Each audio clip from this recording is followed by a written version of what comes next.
Hello, everybody. I couldn't. Are you actually we'll do it this way.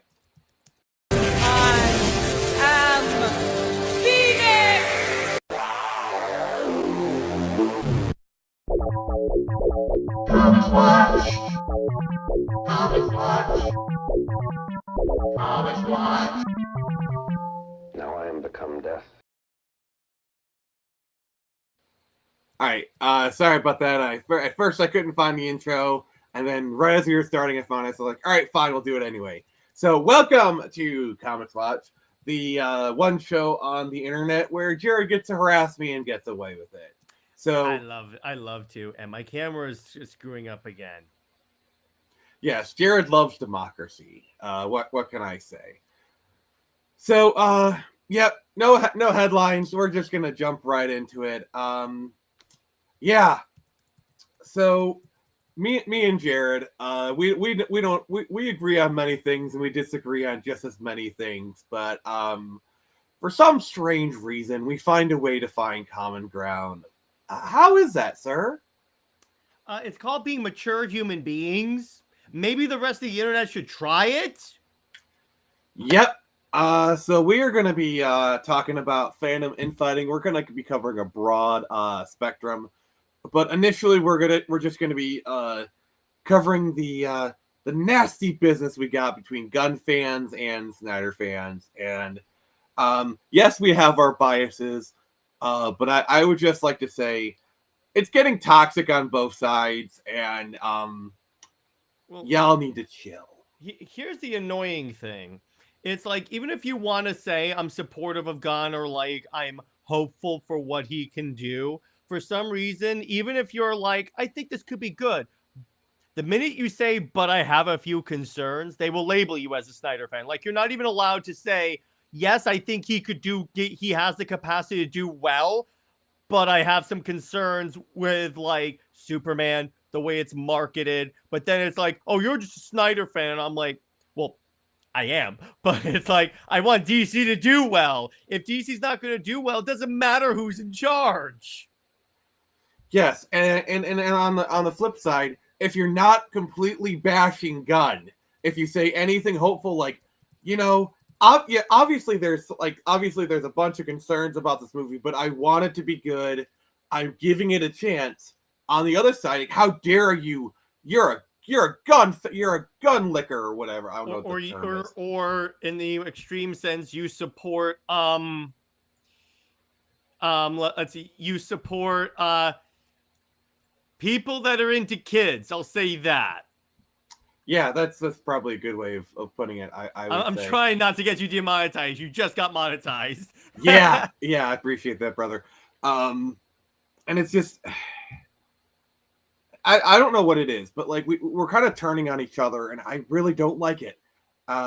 It's like we need the Ben Affleck drop. These are fictional characters. Because here's the thing, people take Zack was prophetic when he was on Joe Rogan, and they were talking about toxic fandom. And one of the things that Zack and Joe basically said is that people have turned this into their own religion.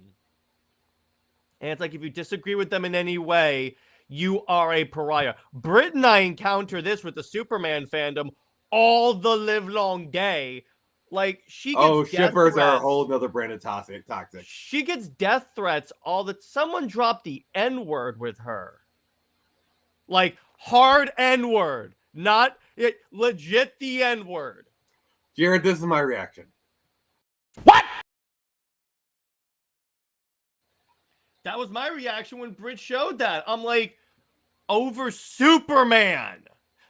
People treat, like, when I said that, like, Lois Lane is worthless and doesn't contribute much to DC, they're like, that's disrespectful to Lois Lane. And I go, you can't be disrespectful to a fake character. And here's the thing. Everyone's going to have their opinions, all right? Like, it's like, for example, Jared likes Super Wonder. I mean, not everyone has to have taste, but you got to respect their opinions. Mm-hmm. Well, that's in the trade what we call a playful jab. Well, and we all know that, like, Nick, for some reason, prefers Nightwing to be with an alien. I'm just kidding. Hey, turnabout is fair play, my friend. To be clear, I have no preference in terms of that ship. I just do it to screw with Nick, which is the reason why he makes Wonder Bat jokes. Exactly. I mean, that's a good point, Nick. Because here's the thing: you and I make these jokes because we both know they're jokes. Like I make jabs about Nightfire sucks, and neither of us scream at each other because it's playful ribbing among friends. That's all this is. As long as you're not espousing some sort of Nazism in what you're saying, who cares? So speaking of bad takes, did you see the post I sent you before how something was made canon? About It's Morbin time is officially canon. Jared, what the frick have you done? It was only a matter of time, Nick. Marvel is so screwed up. It was only a matter of time before they did that. I remember I told this story on CLD. When I first met Britt, she used to tell me, oh yeah, DC's a mess, but Marvel seems to have their stuff together. And I went, no. As soon as I explained to her the Avengers 200, she was like, what? Did she watch our review? I don't know. But the point is with that, I'm like, Marvel is that meme hungry that it was only a matter of time before they did the Morbin time joke. Yeah. I don't know. Like we see all this fractionalism, not just with the Gunn and the Snyder people, but like in even other DCAU, if you don't like the DCAU or like or if you have issues with the DCAU, people will attack because I've said that like it makes Wonder Woman a one-note character and it like butchers Wonder Woman. And legit people have said, no, it doesn't. It makes her like Batman's girlfriend. And I'm like, exactly. Even though didn't they go out and say they didn't know what to do with Wonder Woman? As much as I love Kevin Conroy, he's on note saying they considered her a one-note character. And I'm like, you realize Gail Simone is on your writing staff, right? Granted, not everything Gail writes is gold, but she at least wrote Wonder Woman later, but still, you get my point. So I'm like, or just go ask DC, hey, can you have like a consultant from the Wonder Office do this to make sure this is the way she would behave? And I'm just gonna say it. Gail Simone is the only one only writer who could possibly convince me that Dick Babs is legit. Like her like her run on Birds of Prey, sound it out. Sorry, I had to. No, it's okay. You kept yourself in check. I appreciate it. Mm-hmm. Her run of Birds of Prey is pretty legendary, in my opinion. I've read like the first arc of it, and oh my gosh, yes. See, I said I like a lot of. I actually like a lot of what Gail Simone does. Like she even did Wonder Woman Conan, and the way they merged the two, it is unbelievably good. I still want a Wonder Woman God of War crossover. Or how about Wonder Woman Red Sonja? Ooh. You can't tell me that wouldn't sell. Well, the variant cover is both of them in the bikini. Yes, please. But see, the thing is like, and Sam actually brought this up when he was on my show.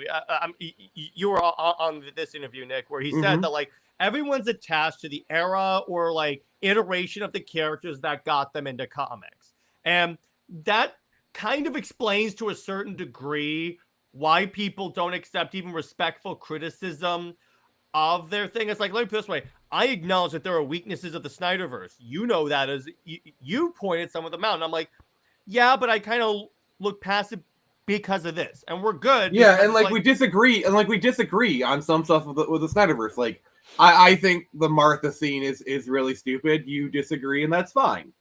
Mm-hmm. Yeah, it's like we both look at it differently. No two person is going to agree. That's when it becomes a cult. Like the Superman fandom, like the radical Snyder fans, and like the radical Gunn fans. I'm saying radical to differentiate them from the majority good people. I will say, I don't think there's as many radical Snyder fans as the antis like to claim. Oh, there's not. I'm just gonna. I've encountered radical Snyder fans. Let me be clear, but most of the They time, exist. it's just regular people that just want to talk. You know what turns people into radical Snyder fans? And I've seen this. I've experienced this. When you present any like, oh, I love this scene from Man of Steel. It's done. Move on. That's how you make radicals. That's how you push someone to the radical side of the fandom. And I just want to state for the record, and me and Jared have said this multiple times over both of our channels. We want Superman to be good. Yeah. We were like, honestly, I saw the trailer. I think it has potential. I think it could be good. I'm gonna be honest with you. Good. Yeah, exactly. Like, I'm not writing it off. I'm probably gonna go see it in theaters. Of course, but all the behind, like, the problem is James Gunn won't shut his effing mouth. In fact, there was an article, I'm trying to find the source of it, where it was talking about how, like, a lot of the hype from the beginning is kind of like dying out because remember 2 years ago they announced all these different movies, then most of them are getting delayed, and then it's like we got these projects. It's gotten to the point. So you know what's kind of funny? Do you know how like Snyder fans put in the comments of like anything WB or James Gunn did like restore the Snyderverse? Now the Wonder Woman fans have started putting respect Wonder Woman because he announced all these different projects. Nothing for Wonder Woman. Oh, like recently, James Gunn had that picture with Zack Snyder, and he totally admitted it was a photo op. Yeah, I know, and I'm like, I understand the joke. It's a dick move. Because what do you think people are gonna think? I mean, bringing Zack Snyder in to work under James Gunn is not a bad idea. Let me put it this way: Snyder and Gunn being on friendly terms like they are means nothing but good things for him continuing his universe. Because, like it or not, Gunn is the one that's gonna make a decision to greenlight the Snyderverse. Because, like, imagine a DC movie produced by Zack Snyder, where Zack Snyder has a creative input. Because I gotta be honest, the only reason Wonder Woman was good because it's like Patty Jenkins, like her voice was good, but it was Zack Snyder that really helped sew that movie together. It was the Snyder tone. You know how we know that? What happened to the movie where he was completely cut out and was mostly done by Patty and Jeff Johns? Mm-hmm.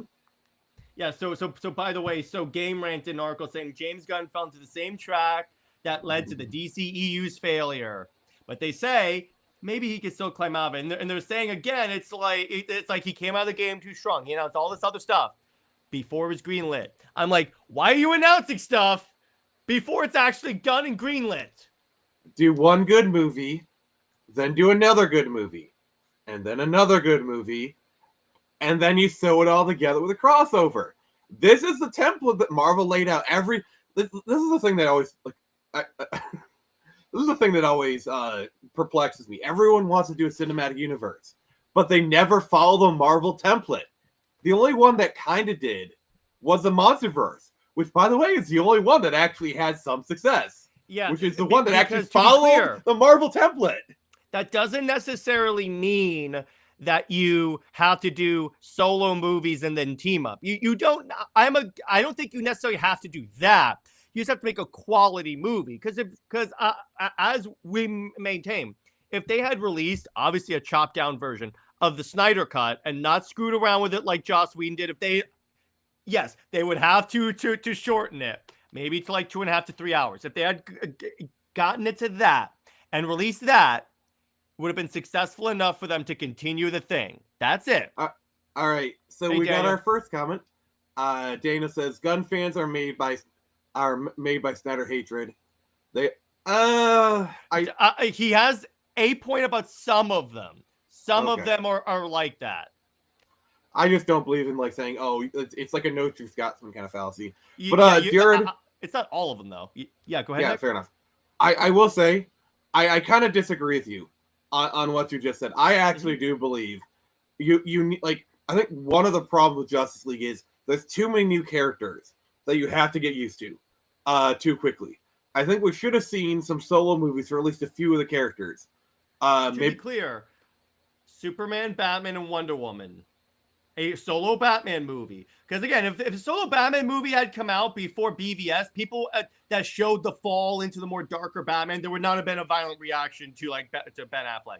So I'm saying Superman, Batman, Wonder Woman, maybe like Flash and Aquaman needed movies. Like you can have it be Cyborg's movie. I think that's fine. because that's pretty much what it is. Don't cut out the cyborg part. But I think Flash and Aquaman need their because you need to get love for the characters. You need to get people attached to characters because that's one of the reasons why Avengers worked. Mm-hmm. Is you have these characters that people already like. We'll leave it People on that. Already liked Iron Man, Thor, like they already like these characters. Even on that, they only did origins for 3 of them, but they introduced the other characters in them. See, the other thing, by the way, that's what Zack wanted to do when they told him, "Can you make us a cinematic universe like Marvel?" He's like, "Okay, sure, I can do that." So we're gonna do solo movies building up to Justice League, and they're like, "No, you have to do Justice League now." And I'm like, Yeah. But to your point, no one copies what made the MCU successful. Here's the thing. With the characters they did, that in itself was a gamble because people forget the Avengers were the D-listers before the movies took off. Yeah, literally. Literally the most popular character Marvel had at the time was the Hulk. Yeah, of those, the most popular one was the Hulk. But yeah, because if they had the rights to their real A-listers, it would have been Spider-Man, X-Men, Fantastic Four movies. They have straight up said that if they had the rights, it would have been those guys. And then maybe introduce the Avengers. Yeah, that's an interesting thing. I'm trying to imagine the Avengers roster if they had access to all the characters. Wolverine, Beast, I think would probably be on the team. Oh, imagine Kelsey Grammer. Imagine Kelsey, because Wolverine has been an Avenger. By the way, Wolverine would have gotten a solo movie. He is the character where you can give him a solo movie. I mean, they kind of did. 3. And I guarantee you, we would have gotten a Venom solo movie. Because Venom is 3. No, I mean in the MCU. Oh, I'm talking whether an Avengers lineup would look up if they had access to all the characters. Oh yeah, well it would be Wolverine, Spider-Man. They would have done that. They would have probably gone with Bendis' New Avengers, I think. I think they definitely would have had the Trinity of Iron Man, Cap, and Thor because that's kind of the Avengers. You have to have that on there, yeah. I could see them doing Cap, Iron Man, Thor, maybe Daredevil, Wasp. You know what they could have just done? Done the classic cast first, and then maybe in Avengers 2, bring in the newer cast. I can see that. Kind of have where each Avengers movie, there's kind of a rotating cast, kind of like it eventually is in the comics, where other characters join the team. Oh, fun fact. Did you know that Emily Blunt was almost Black Widow? I could have seen her as Black Widow. Honestly, I think she would have been maybe arguably even a better Black Widow than Scarlett Johansson, to be honest. To a degree, I kind of agree with you on that one. Can you imagine John Krasinski as the Winter Soldier? Because Emily Blunt is Black Widow. Oh. It's the couple. Thank you, Ed Brubaker. Gun fans eat anything. I mean, yes, he does bring up a good point where anything that he puts out, they act like it's the greatest thing in the world. Radical Snyder fans do the same thing where I'm just okay. And they're like, no, because they're like, let the man cook. It'll be good in the future. And I'm like, let's assume it fails. Let's assume it doesn't work. Then you look like an idiot. Because here's the thing, like Nick and I have said, we want the movie to be good. Because if DC's brand is healthy, we get the Schumacher cut, we get Snyderverse.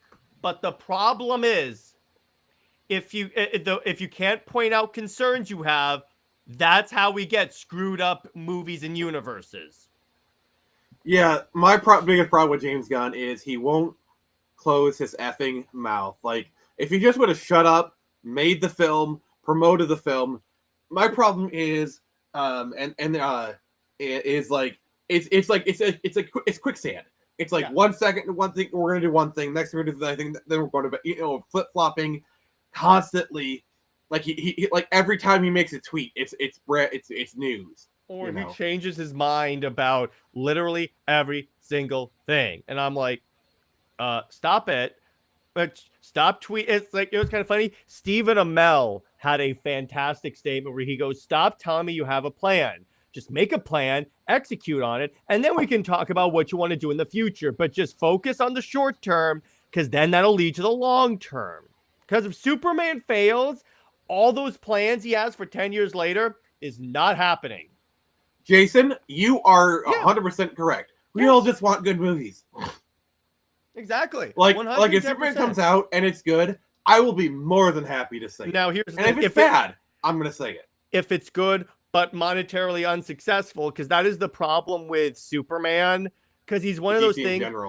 It's DC in general, but I hesitate to say that because Batman's one of those movies where it's more likely those movies will be massively successful, even if they aren't even the necessarily Batman, it was successful, but not successful enough. Like they said straight out, if the movie had made $1 billion, we would have gotten the Batman 2 by now. Yeah, but exactly. It did well. It did well. 700 million is no joke, but it didn't do well enough for that. Like, I guarantee you, if that movie had made $1 billion, we would be looking forward to the Batman 3 by now. They would have probably told Matt Reeves, okay, you're in charge of DC Studios. Which, honestly, I could see that. That would work really well. But it's like, but the other issue that you come into is the Marvel fans versus DC fans. Because the Marvel fans, when, like, Zack's movies came out, were like, they're not like Marvel movies. And I'm like, does it say Marvel at the beginning? I know there is kind of a pissing match between, like, the destruction of Metropolis versus the destruction of New York. We in Avengers they contained it to 4 blocks, whereas Superman destroyed all Metropolis. I brought this up on the show with Britt, and you know what I said? Okay, who are we dealing with? We're dealing with, on the Avengers side, a bunch of humans and like maybe a god and a rage monster versus a CGI army. What are we doing with a Man of Steel? 2 invulnerable gods fighting in a city while one is trying to get him out of the city. Yeah, there's going to be massive destruction. And the thing that I love is I love watching those videos of like MCU fan watches Man of Steel for the first time. And they're like, oh, this is great. Exactly. Like we've seen those videos and they're really like they realize and also I just gotta say, go back and watch Man of Steel. The CGI looks better than what we're getting now. Yeah, somehow. It's like those early Marvel movies as well.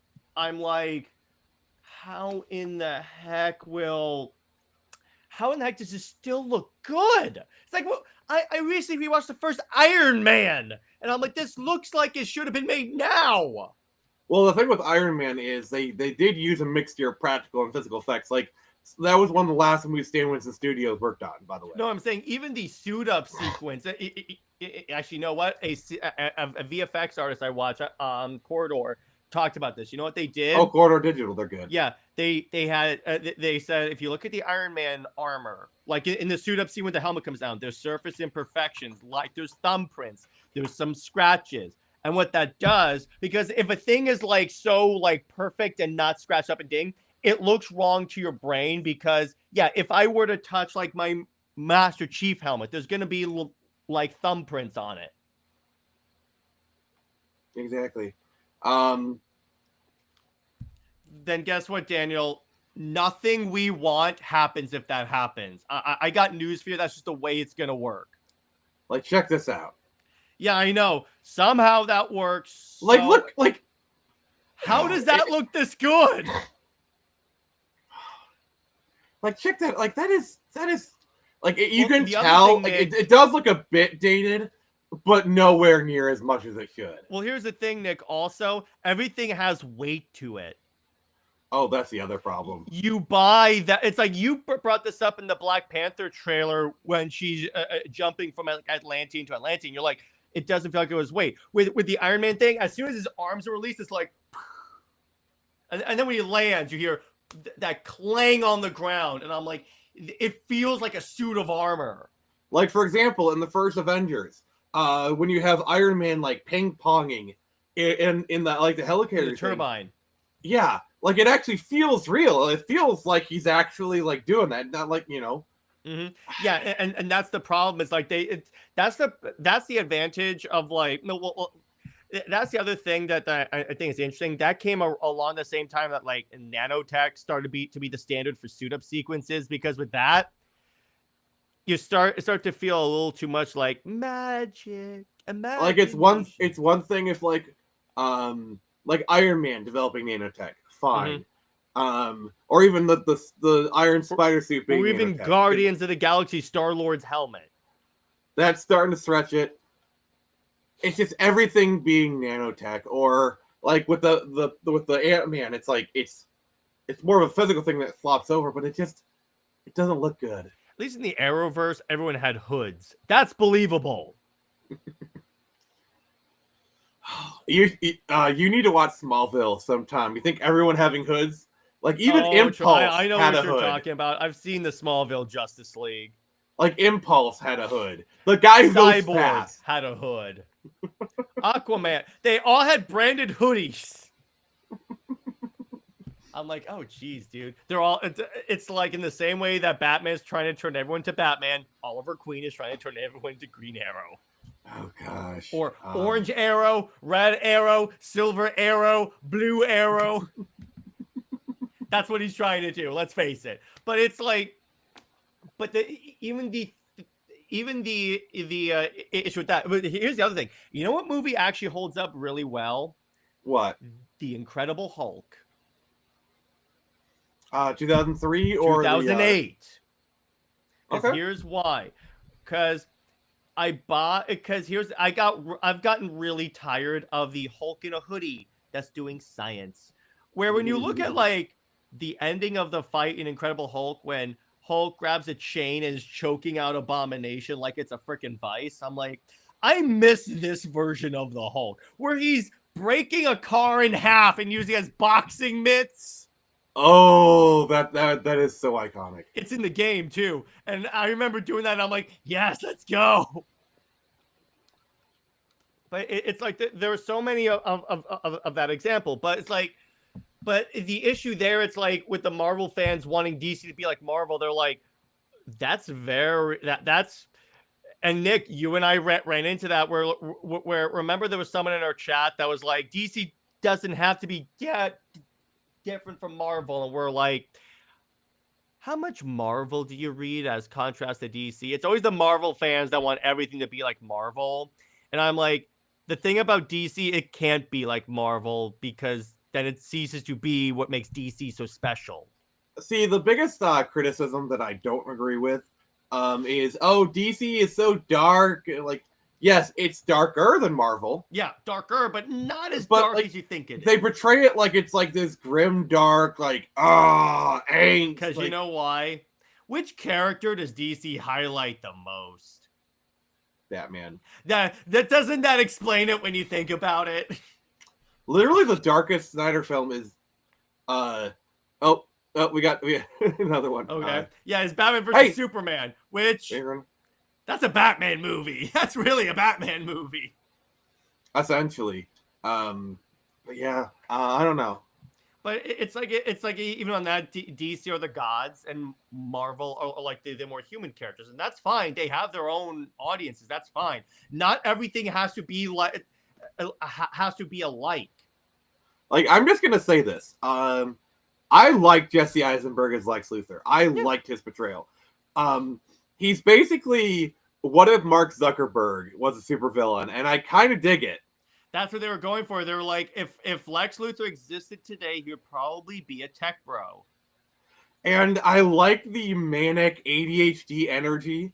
And I'm just going to say it. He was legitimately, like, my favorite scene is, like, when Superman, like, his eyes glow red, and then like he goes down, and he's like, and now God works for me. It's like that is so cool. And now God is good as dead. All right, we got channel member JB says, I want Zack. Watch the director's cuts and then get back to me. And Daniel says, I have everyday conversations with one of the arguments that I guess considers Gunn success. Well, here's the thing. With that, Guardians doesn't happen if Avengers is not successful. That's what people forget. Also, you also got to realize, Guardians is not fully James Gunn's vision. He still has Kevin Feige breathing down his neck. Not only that, there was another writer on Guardians of the Galaxy that he tried to get uncredited. Oh, you actually watched the video. That was a whole mess. That was a whole mess. Yeah, exactly. Which, by the way, wasn't it a woman who Yeah. actually wrote that first draft? Yeah, so that should tell you something. She wrote a whole book exposing James Gunn. Not that hard, honestly. But it's like, and it's not just like Gunn, like we see it in the comment section here. Like we have some people who are Gunn fans, we have some people who are, and that's fine Snyder either fans. way. Look, I've liked Gunn's Marvel movies. Let me be clear on this. I haven't liked his DC movies, but I love the Guardians movies. They're awesome in their own way. I'm fine with that. I'm not going to like say he has never produced a good movie because that's false. So speaking of Daredevil, Jared, do you want to have a little quick discussion about the first two episodes of Daredevil Born Again? Yep, really good. Like, oh my God, is it good? I like it. I have some concerns though. Like I like it, but I'm kind of scared. Take a guess on what one of those issues is? Is it about the seeming downgrade of religion? Actually, no. It's not true. Yeah, that part I don't agree with, because religion was very much a part of this. Yeah, when he's outside the church and you're hearing the prayer, and that's all. By the way, as a Catholic, I can translate for you. That prayer is done like when you're talking about all your past sins, and you're like, "I'm not worthy, Lord, but only say the word, and my soul shall be healed." Yeah, sins past. I know, but there you go with that. It's like with that. Brightburn was good, a little too like meh for me. I'm not really that big of a fan of Brightburn, but I enjoyed it. I think this is a fair criticism. I think this is fair. Well, that Daniel brings up a good point. Here's where I start to get a little pissed, Nick. When people praise other directors for doing similar or the exact same thing that Zack did, but they're fine with it when it's a different director. And I'm like, okay, you just don't like Zack, which I'm fine. If you don't like Zack, just come out and say it. Or when they admit that a scene was inspired by, like for example, in X-Men 97, the Storm scene. Bo DeMeo literally came out and said it was inspired by Man of Steel. And they argued with him. It's like, and Bo's like, I created it. You know why? Because with a lot of the anti-Snyder fans, they refuse to admit that Snyder has ever done anything good. Which is really funny, because have you seen on Twitter, like there's kind of like a groundswell of Watchmen love coming out, and I just gotta say, I love it because I've always loved Watchmen. I saw that in theaters back in 2009. Watchmen is probably one of Zack Snyder's best movies. You know what's on Max right now? Not only Watchmen, but the 4-hour extended kind of Watchmen. I may watch that. See, one of my favorite lines in Watchmen is, what happened to the American dream? Said, look around you. It came true. I mean, it's cynical, but it kind of hits home, you know? Yeah. And the thing about here's the thing. Watchmen's great, but here's the thing. The comic led to a bunch of hacks like Tom King that try to deconstruct superheroes, but forget that with Watchmen, since he was dealing with characters that like chances are wouldn't be in the regular DC universe, he didn't have to build them back up. When you deconstructing heroes is fine, you have to build them back up. Yes, exactly. Watchmen is one of my favorite Snyder movies of all time. Yeah. Like the amount, because he and Dave Gibbons agrees with him. Alan Moore doesn't like it when anyone adapts his stuff, so I just ignore what he says. And the thing is, a lot of people make the argument it actually might be better than the source material. At least the ending. because the explosion is a lot more like palatable than like, oh, a giant squid shows up. I'm like, like what? making Dr. Manhattan the villain, kind of thing. Yeah. It's genius. It's genius. Yeah, and they honestly. kind of play off of that in Doomsday Clock, which is actually pretty dope how they do that. Okay. I have to. You remember when they were doing like the thing? Like As what soon I'm as I said referencing. Doomsday Clock, I was like, Nick is gonna bring that up. All right, Jared, go ahead. So someone asked me, because Zack had done Watchmen and he had worked with DC characters. They're like, hey, would you be interested in doing Doomsday Clock? And someone goes, which was Doomsday Clock? Is that the Jeff Johns book? And then all three of them go, nope. They even dropped the mic. One of them was even giving the finger to the camera. Oh, that was great. I remember we were doing that. Soundtrack was great. And when you see a lot about, when you see all this, like, you know how they got the Dr. Manhattan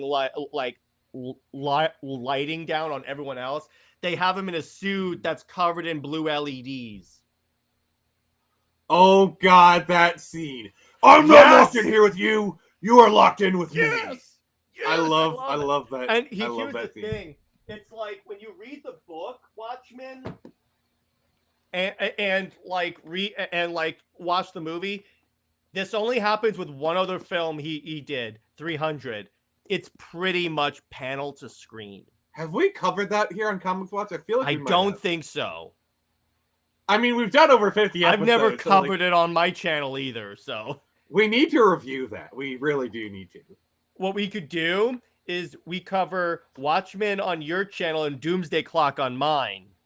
Or we do the first half on my channel, the second half on yours. Either way, that book's a chonker, so I think that would be fair. Yeah, it's all good. But the point is, because what Zack does is he makes this more palatable, and I'm like, I prefer. I have yet to complete the entire book, but see, the thing is, like with the ending, Zack's like, okay, I'm gonna tweak it a little bit, but I'm gonna still keep the spirit of the story. That's why even the artist Dave Gibbons is like, yeah, the movie's great because it changes the squid, but it makes more sense for the narrative if it's Dr. Manhattan is the bad guy to your point. Yeah, because it speaks to a very very human foible where we can fight each other, but as soon as we have a common enemy, we unite. Well, even on that, it also deals with the whole thing about people fearing how the most powerful being among us. And that's what a lot of that book is about, is that the people go to fear the superheroes. Yeah.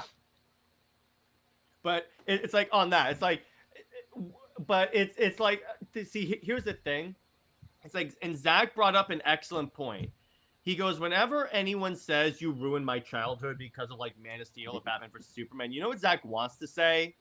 What? If your characters can be ruined by one interpretation, they're probably not strong characters. Because how many bad Batman movies have happened and we still get Batman content? And how many like middling Superman movies have we had, and they still try and do Superman movies? The only bad Superman movie is 4. The other ones are either boring or like there's something there. Middling. That's why I said middling. Yeah, exactly. But it's like, yeah, exactly. Or we've gotten a bad Wonder Woman movie, but we still get Wonder Woman content. It's like you can have bad. We're getting a Lantern show, and Green Lantern is not bad. Okay, I need to say this. James Gunn, it just cannot keep racking up L's when he has these first reveals.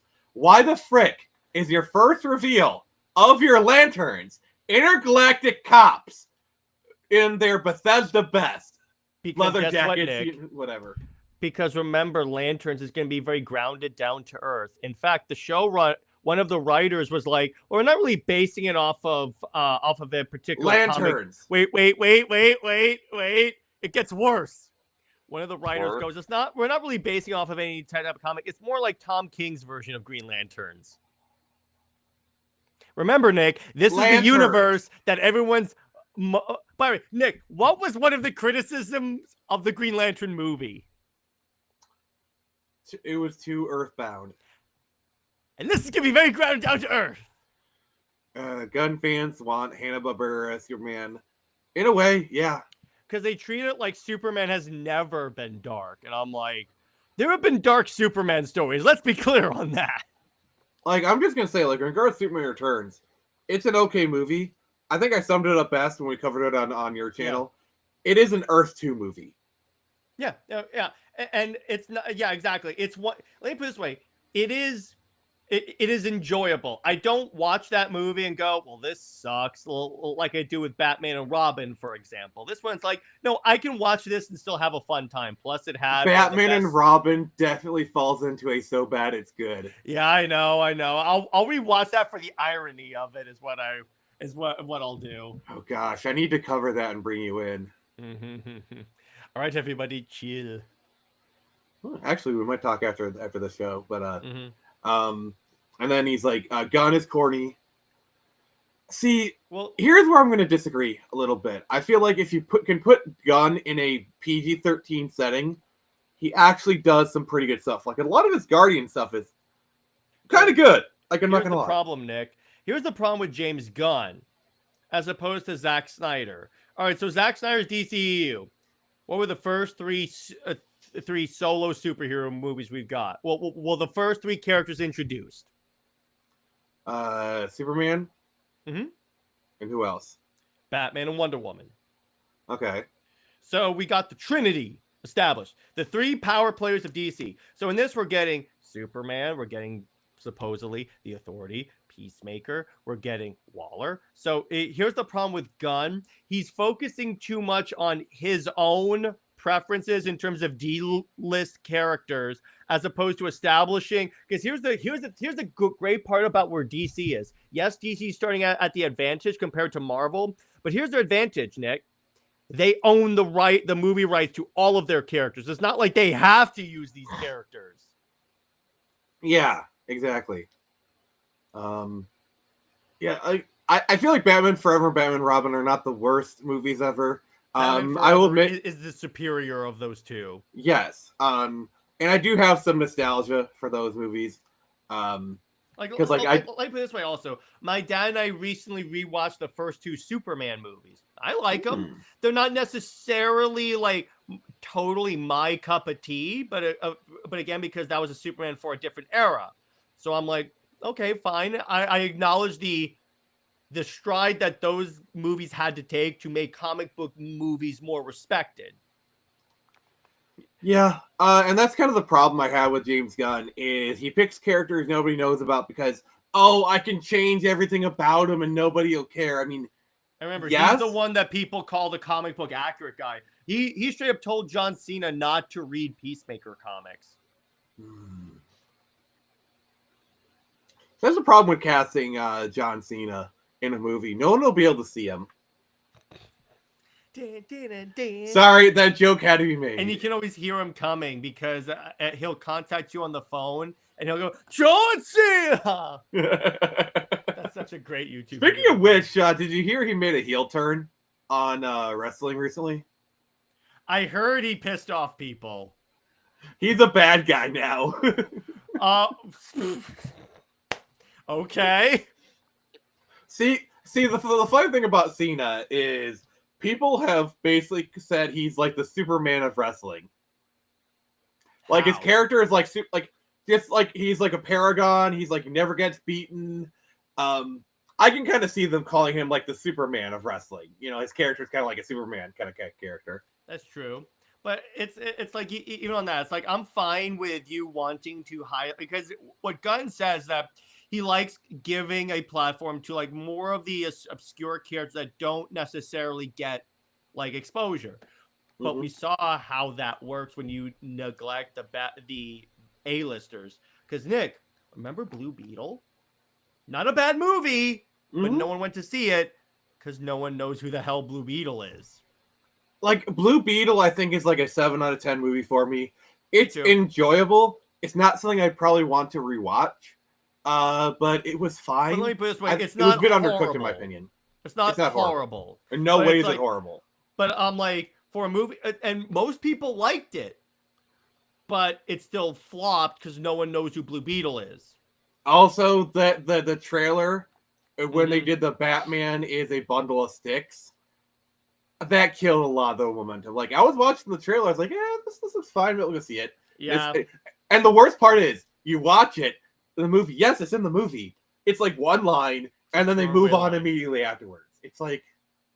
It's a throwaway line, but I'm like, yeah, but you shouldn't have put that at the end of the trailer. Yes, let's insult our cash cow, who is our most popular DC character. All right, so just remember that even being a bad movie, Batman and Robin brought the only live-action Batgirl. I think Alicia Silverstone was a good Batgirl. Okay, you know what? He makes a good point there. I think Alicia Silverstone was a good Batgirl. I'm going to say it. I think she was. I wish they actually made her Barbara Gordon and not Barbara Pennyworth, but I'll give you that. Yeah. Why do they pick writers and actors who don't know? It could be nepotism, or it could just be people that like are like aware of who like Batman is, but don't actually read the comics. Like, I'm not saying an actor needs to be like the biggest Batman fan to play Batman, but at least respect the character. I mean, look at Henry Cavill. Look at how well that turned out for us. Ruff, I'm going to disagree with you slightly. George Lopez show is like one of the few sitcoms I actually found funny. No, in Blue Beetle, he was kind of annoying. He was cringe. He was cringe in Blue Beetle. I would love more Blue Beetle if he was the star of the Titans movies. Yeah. Oh, there you go. Yeah, exactly. But it's like giving him his own solo project. His own Zolo project. Zolo. Yeah, because we all know he was... The reason why they couldn't... Here it comes! You know, they couldn't do a prequel movie because they introduced him in Cobra Kai, and then that I knew it. Yeah. What you don't know is that where he lives in Blue Beetle is actually a subdivision of California. Maybe it's just me, but the DCU feelings. Well, here's the thing, Sage. You know why that is. All right, Nick. Here's why so many people jumped on the release of Snyder Cut train, because I would say most people liked Henry Cavill as Superman. Do we agree? Yes. Okay. On that, he was one of the characters that was destroyed in the Whedon cut. If they had followed up Justice League with a Man of Steel 2 and actually not like screw with the character, he could shave his lip and all that, you wouldn't have seen that much of a big like, what the hell? Give us the Snyder Cut, because that was very aided by the Henry Cavill fandom. Yeah, like honestly, I would if we're gonna do post Zack Snyder Justice League Man of Steel 2 Metallo, I would have just had the guy from Batman basically say he didn't die. He's even more cyborg now. You could have done that. Kim O'Donnell says Zack Snyder said when he got the Squatchman script, it was nothing like the comic. Oh, so you tell me Snyder doesn't respect comics? I'm not accusing you, Kevin. I'm accusing the antis, because they're like, Snyder doesn't like comics. Really, he changed the script to make it more faithful to the comic. Yeah. Like I can believe that, honestly. Because here's the thing. You can't tell me Zack doesn't read comics, because he gets too much right. Like, it's too much where it can't be a coincidence, all of this at once. I'm like, there's no way. I swear I remember hearing something that, like, somebody came to DC saying, we want to make a Watchmen Saturday morning cartoon. And they're like, have you read the comic? Have you read the book? That's not a Saturday morning cartoon. Can you imagine Watchmen, but it's the Super Friends? Oh my god. Them trying to do Rorschach when he kills the dude that fed the girl to the dogs. Oh god. That scene, it messes me up. That scene always messes me up. Or like, imagine the cartoonified Rorschach going, "You're locked in here with me." Oh my god. You can't tell me that would not be hilarious. See, this what I like about Watchmen is it doesn't hold back on the Watchmen is a movie where you can't hold back on the violence. The violence is really necessary, and I feel like Zack Snyder did a version of The Boys. Yes, or even the comic, dramatically better than The Boys, because The Boys is just all shock value. At least with this, it serves the plot. Yeah, Watchmen has substance. Even the shock value in Watchmen is in service of the plot. Yeah, exactly. Whereas with The Boys, it's more like, don't superheroes suck? Oh, there's so many things we could say about about the boys. I know. But like this goes beyond DC and Marvel. This goes beyond James Gunn, Snyder. Oh, and then we got Sage Torres says Zack certainly does have a thing for accurately depicting some iconic panels. Also, isn't Alex Ross a fan of his? Well, if you look at some of the posters for Justice League, it's very clearly Alex Ross inspired. And if Alex Ross is a fan of Snyder, that's a pretty big seal of approval, in my opinion. Well, let me put it this way. Do you know how Nolan sold WB on giving Zack the job to do Superman? He literally told them he will do for Superman what I did for Batman. Coming from Christopher Nolan, that is very high praise. I still want to hop to the alternate universe where they got back the original Batman from the Nolan films for BVS, because they wanted to do that originally. Yeah, but here's the thing. It would have still been like Dark Knight Returns. And the thing about Affleck is when he's in the suit, he looks like Dark Knight Returns Batman. You lose that aesthetic, because here's the thing about Bale. I think making this a sequel to the Nolan films, that movie would have made $1 billion. Like, it would have made a lot of money. Well, technically it did, Nick. I proved that, but according to you, it did, and I verified it. So there you go. yeah. Like, I liked The Boys for the first 2 seasons, but like after the 3rd season, they went way off the rocker. I'm just like, what the hell is this? Like, seasons 1 and 2, like they were kind of like even-handed, fairly grounded. Like, I even liked the whole girls get it done subplot. I thought that was like, I love that the theme park is called Maeve's Inclusive Kingdom. and that's the thing that a lot of people won't admit. A lot of people liked Affleck as Batman. In fact, Jared, who is? Remember what Adam West said? No, not Adam West. Kevin Conroy. No, Adam West actually said he likes Affleck as Batman. Well, all I remember is that, so Kevin was asked who he thought is the best live-action Batman. He said, for me, I'm quoting him, for me, Ben Affleck was the one that got the balance between Batman and Bruce. Because we've had great Bruce Waynes, but crappy Batman, and vice versa. Affleck got both. You know why? The dude's a Batman fan. He literally took his check from Goodwill Hunting and built a real Batcave in his home. That is true. That is. I want to be Ben Affleck's friend just so we can get invited to the Batcave.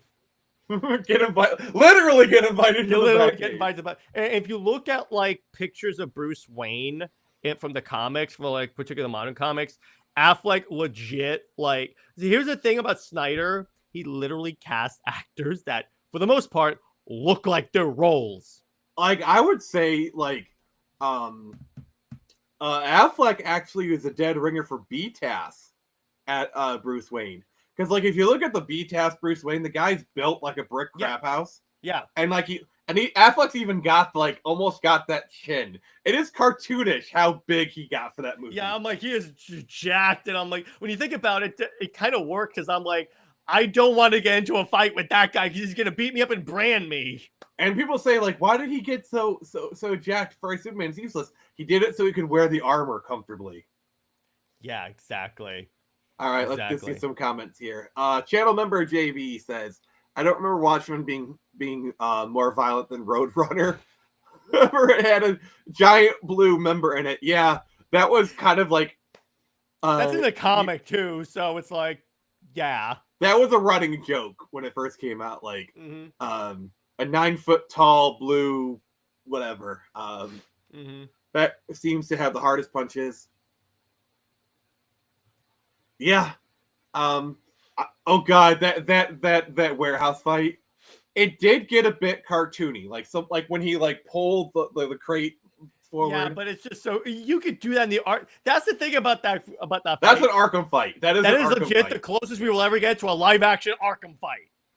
I mean, if you want a Predator sequence in comic book form, check out Screecher number 4 coming Funny, this Nick, October. you know what's kind of funny? Someone took that scene, and you know how, like, when you're playing on the easiest difficulty in the Arkham games where it'll flash above an enemy's head when they're about to attack? Someone did that and put the flashes on every enemy that's going to attack Affleck.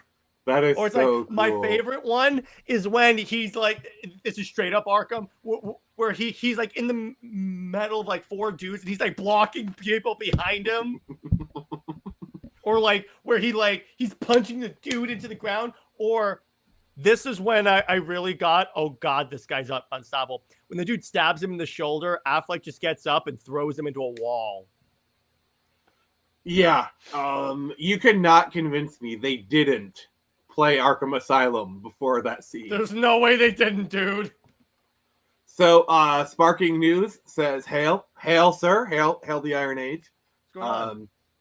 And then Roth McGruff says, I think Batman should evolve to the old man Bruce who trains Jerry.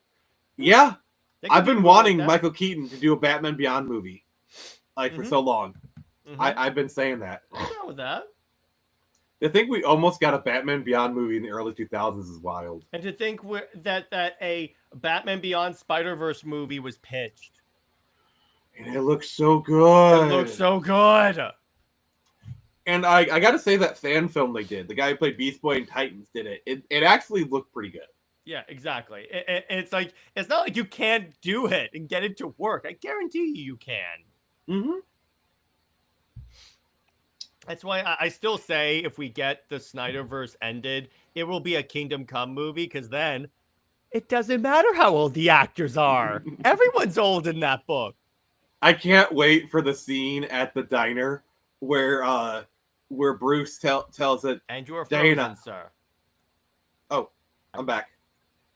I can't wait for the scene at the diner where Bruce tells Diana, "You're pregnant. I can tell." That is just so Batman. No, Ben Affleck telling Gal Gadot that she's pregnant with Henry Cavill's baby.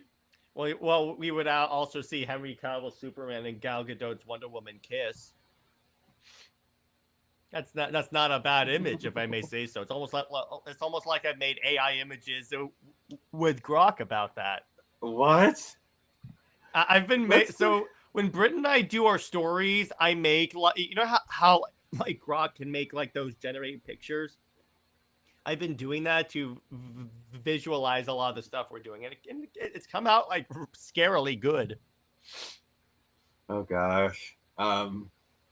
I can't wait for you to meet Henry Cavill and you're asking him about Wonder Bat. He's like, oh, he just like I could just see like you record him saying he loves Wonder Bat. That will permanently be part of your intro. Here's the thing, no, because he's the type of guy that would be respectful. Because even when someone asked him Triss or Yen, he goes, there were great arguments on the other side, but for me, it's really more Yen. What if he says what if he says like people have their things, but I'm a super Wonder shipper? Well, I'm going to hold that over people's head. I may even have him say, hey, I'm Henry Cavill and you're watching Comics League. Yeah, this is kind of the problem because Hal Jordan, but also look at Robert Pattinson. Like, isn't Robert Pattinson getting about to be the age that Ben Affleck was when he did BVS? Well, here's the thing. Patterson is about Henry Cavill's age. And he can play Batman. But Cavill can't play Superman, even though he wants to play Superman or is excited to come back. Yeah, this doesn't make sense. When they told him honestly, the thing that killed me, those few weeks after Black Adam, where we thought Henry Cavill was back. Like, if you go back and watch those streams when I was on Jared's channel, greenlit a Henry Cavill Superman Man of Steel 2. Like, literally those streams, I'm bouncing off the walls each stream because I'm so freaking giddy. Everyone was excited because it was like, even Ben Affleck was going to be in Aquaman 2. Yeah, that was if anything, honestly, we were getting more toward the direction of a restoration. Huh, interesting. Yeah, he's not that old. That's the thing. When people make it out like he's walking around with a walker. They act like he's geriatric. He's geriatric, man. The dude literally had a child with his girlfriend. He's a father now.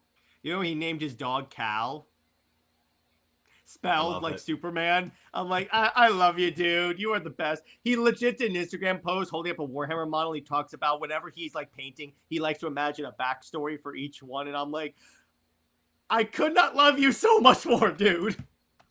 All right. Jared, can you talk for a moment? I need to go bot hunting on Twitch. Yeah, exactly. But it's like when you see actors like Cavill that clearly and have gotten in trouble for holding so much of the source material. Like I remember they were telling us, like I think Boda Mayo was telling a story. Hey, what's up, Peter? Boda Mayo was telling a story about on what's the word on The Witcher.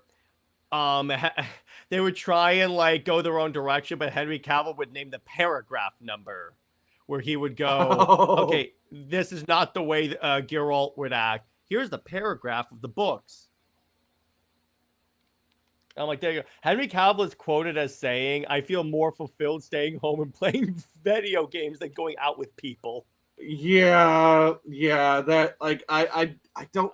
I'm like, oh my god, again, you didn't learn your lesson the first time. Like, okay, anything Harry Potter are going to be doing is gonna get those people mad. Why are you trying to chase them? Like I'm sorry, but Adam Driver is perfect for Snape. Perfect. I could imagine him saying page 394. Yeah, I don't want to get into that too much, but yeah, it's just it's. But it's one of those things where I'm like, it's like when you have actors that are clearly passionate about the roles. It's like Gal was open that when she got the role as Wonder Woman, she just bought a bunch of Wonder Woman comics and read them to prepare for the role, and it clearly shows. Yes, what Netflix did to Henry Cavill with The Witcher is despicable because you know why? You have some writers that want to cut their teeth on like that want to like advance their career. So they're like, oh, if I write The Witcher, let me this way. It's the same thing with the Halo thing. It's the like my stupid sci-fi story won't actually get greenlit, but if I put the Halo name on it, people will show up for that, and then it'll advance my career. Exactly. Ruff has an interesting comment. He says, "Me personally, being a black man, yeah, me too. There's Honestly, plenty of great black comic book characters. Like remember when they announced the Black Superman movie and they said it was just gonna be a black Clark Kent, and I'm like, Falzad and Calvin Ellis would like a word. Michael B. Jordan, when Oprah asked him if he ever thought about playing Superman, I was gonna bring that up. He goes, I don't think the fans would be more in line with that. I would be more in favor of playing Calvin Ellis, and I'm like, yes. Michael B. Jordan is the class act. That's why. No, because you know why? He's a geek as well. So I'm like, he gets that there are great characters. You could have the same effect. Plus, why wouldn't you want to use Calvin Ellis to empower black guys? He's the president of the United States in Superman. Ignoring just the Superman part. He's POTUS. oh. Stick Zendaya in it and make it lame and gay. That is so good. God, I need that. I need to get that like, back. Look at like Captain America. They replaced Steve with Sam.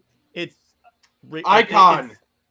Yeah, exactly. We need an icon movie. Yeah, and look at like what happened with like Captain America: New World Order. The movie's good, but it's like it's reacting just as I thought it would because people are because legit the comment when Britt was telling me that like even her grandmother was like, since when is Captain America black? And I'm like, because you have to watch the movie. Best actress. Yeah. No, he places LeBron James in Space Jam 2. Mm-hmm. Exactly. Cartman. Respect my authority. But we've been seeing kind of the same infighting in the indie space. I keep trying to bring it here, but you guys keep pulling. Just when I think we're done, you pull me back to the Gunverse or whatever. They should have. Oh God, yes. All right. Chat clearly wants to go a certain way, so we're gonna do what the chat wants. I actually like Anthony Mackie as Falcon. Oh, he's great. He's great. It's just again, Nick. Remember all new, all different Marvel? How that worked out try for not to. Marvel? I could have told you this was gonna crash and burn. We all could, honestly. Yeah, and I'm like, what the hell are you doing? I watched Cat 4 and 4K from a YouTuber streaming it. It's so bad. No one even bothered to report him. Oh my god. Yeah, it's like why? Yeah, but I'm like I personally enjoyed it, but I'm like, you could have told the same story with Steve. Yeah. Or here's what they should have done: Bucky Barnes. Or even better, take out Cap entirely. Make this Hulk 2. Well, yeah, that too, because you have the rights to Hulk. But I don't want, because here's the thing: it would be Hoodie Hulk and not badass Hulk that choked out Abomination with a chain. Yeah, because like I think people forgot just how cool the Hulk could be. Because like the reactions to like the Red Hulk stuff, like, wait, this stuff is actually kind of cool. Like they forgot how cool the Hulk can be. People are revisiting the 2008 Hulk movie, and the same way that people are like, "Oh man, Man of Steel is so good," they're like, "Oh, this is awesome." I'm just gonna say, even 2003 Hulk is actually not that bad. It's not. See, here's the thing: people went into that expecting a typical comic book movie. That's not what that movie is. It's a story about trauma. I agree with you, Nick. That movie is criminally underrated. So speaking of looking like a CW show, I just want, this is a bit of a tangent, but I got to bring this up. Jared, did you see the leaked pilot for Powerpuff Girls? I watched it without sound, and I'm like, this is. It is so bad. We dodged a tactical hydrogen nuke. Oh my god! I feel like I just moved out of Hiroshima before the bomb dropped. It was so bad. So bad. Oh my freaking god, that was horrible. I'm like, of course, I'm glad this thing got canceled. That show makes Riverdale look like high literature. You know what's kind of funny about Riverdale? So it's an Archie show, right? But then they brought in superpowers. Like, oh god. So here's what I love. Like, Riverdale is so bad. It makes jumping the shark a competitive sport. Like, oh my god, you have no idea how bad that show is. And they actively try. Like, okay, how bad can we make this? Okay, let's make it even worse the next season. Mm-hmm. Oh. But yeah, the suit, like, honestly, it's just so, like, I get it's like fictional characters, but like, when he punches the shield, Maggie's arm should have been made to be yellow. Yeah, because here's the problem. I mean, he had the vibranium wings, but I'm like, he punched the shield, and it's a Hulk. Shaq is Hagrid now. What the frick do you think is gonna happen? Oh, no, Terry Crews is gonna be Hagrid. Yeah, I'm like put it this way. I don't think Steve would have taken a punch. He would have gotten less hurt, but Steve would have been knocked back as well. Yeah, I think he might have been injured or something. Wouldn't, like, honestly, just there's so many instant kill shots. Plus the other thing, it's like Mackie needs Wakanda tech. He needs the shield. He needs so many, like, he's basically Iron Man at this point. That's it. Nick, do you know the story of how Barnes got the shield? Please tell me, sir. All right, so Steve dies. He gets shot by time bullets. Long story. So he dies. Iron Man takes possession of the shield. Remember, this is after Civil War. So Iron Man decides the world needs a Captain America, but it's like, so he tries Hawkeye. He tries a lot of different characters. Bucky Barnes tries to steal the shield, and because he's like, you're gonna sully Steve's memory. And then Iron Man says, okay, you know what? You do it. You can be Captain America. And then the Barnes says, okay, 2 conditions. I do it my way. You don't get in my way. I'll be Captain America for sure. And I forget what the second condition was. Then he became Captain America. Then it was also retconned in that he was Black Widow's trainer / boyfriend, which was so good. The thing that I love is it was like such big news. oh my God, Captain America is using a gun. Like, it would have made national news. Like, I remember watching And like I'm the like- nightly news, And and I'm like this was a story. And I'm like, he's a soldier. So? He's using a gun. Yeah, so is every soldier. That's what I loved about the first Avenger is Cap uses a gun in that one. He's using guns. Yeah, he's got a pistol in his hip. He's got a big iron on his hip.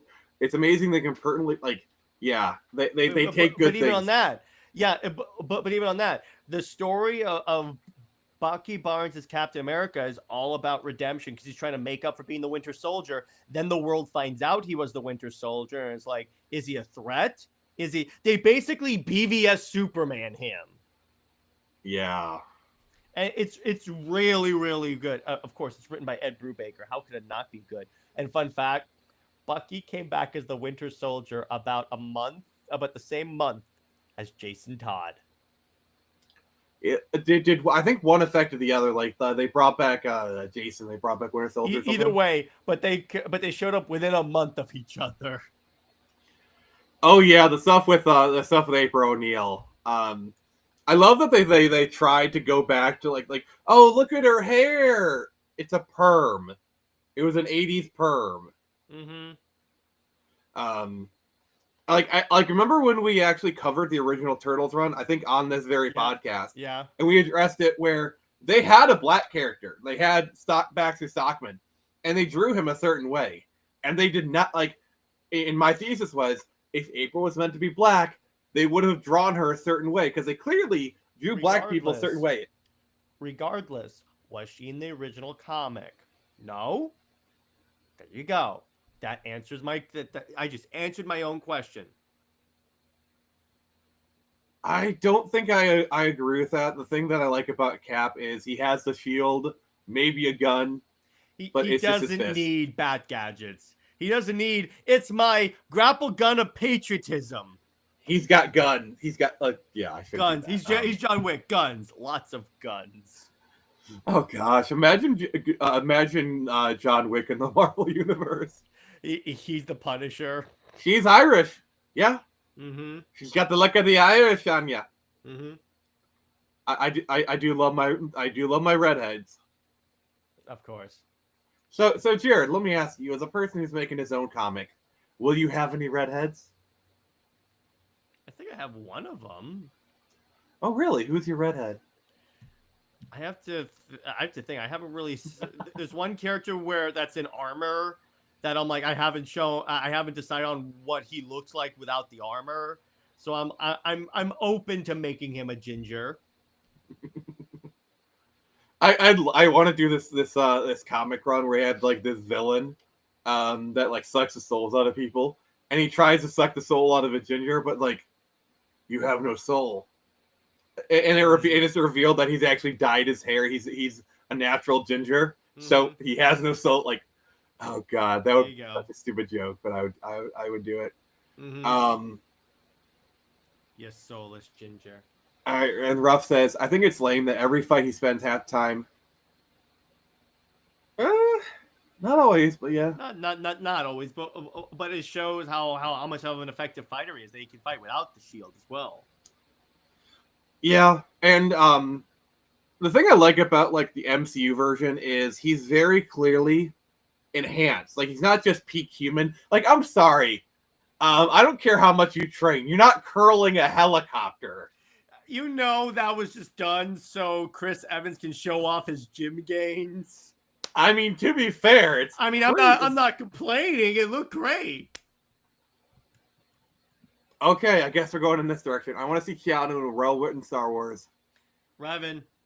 Yeah, he's perfect for Revan. Okay, who plays Bastila in this scenario, and not Jennifer Hale?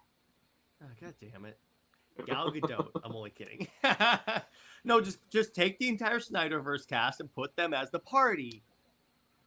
Actually, I'm gonna say Emily Blunt as Bastila. Joe Manganiello as Candrius Ordo. Oh! There you go. You're imagining it right now, aren't you? I can see it, and it is glorious. Just imagine how he was a Slade. That should pretty much tell you what he would be like. Okay, Kieran Shipka as Mission Val. Who's that? She was on the Sabrina show. She's a really good actress. Mm-hmm. No, Jenna Ortega as Zendaya. You know, we have to put Zendaya in everything. Jared, I was this close to booting you off the stream. I hope you realize We have to that. put Zendaya in everything, Nick. It's an obligation. Actually, no, Jenna Ortega is Mission. All right, that works. Okay, so for casting Knights of the Republic, who plays Karth?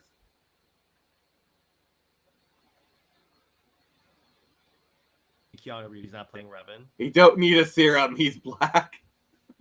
She's hot. You could also have. Wait, you think? Wait, who do you think is hot? Zendaya? No. Hopefully not. I'm not a big fan of Zendaya. She's not that good of an actress. She's one of those actors that's oversaturated. I think Tom Holland's actually a pretty decent actor. He just picks bad roles. Mm-hmm. That Uncharted movie. Oh my god. Jared liked it, but only because he's never played the game. I've never played the game. It was cool seeing the Nolan North cameo, considering this is after I met him. If I ever do an Uncharted playthrough, I am having you on there, so you can One of the see. things, by the way, I had a little conversation with Nolan North because he asked me what I thought about Young Justice, because this was when they killed Superboy, and I was like, he was like, "What did you think of?" Because he goes, I had a lot of people come up to me going, "I can't believe you killed Superboy," and he goes, "Just watch the show," and I went, they really thought in the DC universe that dead means dead. Mm-hmm. Yeah, exactly. This is Death of Superman level. Like I am convinced that if Young Justice got on, they would have brought Wally back. They were building up to that. They were definitely building up to that.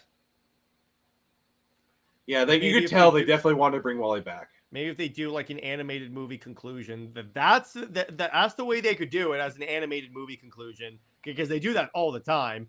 If they did it like that, Zendaya make it gay, and then Zen is overrated. Yeah, she is. Yeah, I liked her in Homecoming, but then she got more annoying. I'm gonna be honest with you. I actually thought she got better. Like in No Way Home, I thought she was at her best. That's true. That's true.